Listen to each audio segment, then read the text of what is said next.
আমাদের আজকে ছাত্র নাগরিকের অংশগ্রহণের ফলে যে গণ অভ্যুত্থানটি হয়েছে, এই গণ অভ্যুত্থানটিকে প্রশ্নবিদ্ধ করার জন্য আমরা শুনেছি যে যেই বিচারপতি পালিয়ে গিয়েছেন সেই বিচারপতি ডিজিটাল কু করার মধ্য দিয়ে ডিজিটাল জুডিশিয়ারির মধ্য দিয়ে কু করার মধ্য দিয়ে আমরা এই যে অন্তর্বর্তীকালীন সরকারটি হয়েছে সেটিকে তারা প্রশ্নবিদ্ধ করার চেষ্টা করেছে।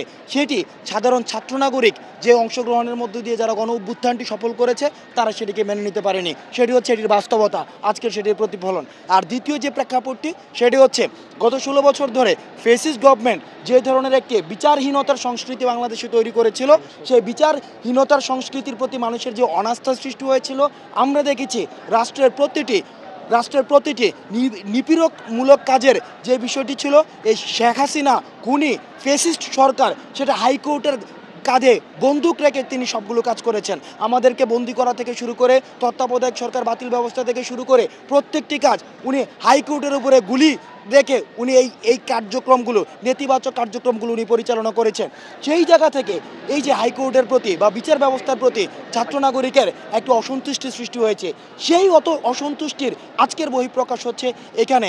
কারণ আমরা বিশ্বাস করি ফেসিস্ট গভর্নমেন্টের যে প্রধান বিচারপতি রয়েছে এবং আপিল বিভাগের যে অন্যান্য বিচারপতি রয়েছে তারা হচ্ছে ফেসিস্ট গভর্নমেন্টের একটা এক্সপানশন। সুতরাং ফেসিস্ট গভর্নমেন্ট চলে গিয়েছে, ফেসিস্ট গভর্নমেন্টের প্রধান চলে গিয়েছে, কিন্তু ফেসিস্ট গভর্নমেন্টের এক্সপানশন রেখে ফেসিস্ট গভর্নমেন্টের কখনোই সমুৎপাটন সম্ভব না।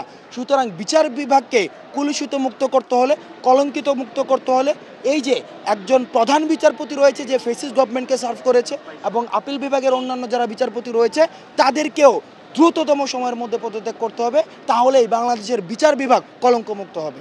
দেখুন, প্রধান বিচারপতি আপিল বিভাগের যারা যোগ্যতার ভিত্তিতে কনস্টিটিউশনাল যে ল রয়েছে সেই জায়গা থেকে অবশ্যই আপিল বিভাগে যারা গত 16 বছর ধরে ফেসিস্ট গভর্নমেন্টকে ফুড সোলজার হিসেবে কাজ করেনি তাদের মধ্যে থেকে কাউকে নিয়োগ দেওয়া হবে। সেটি অবশ্যই এটি বাস্তবায়নযোগ্য একটি বিষয়।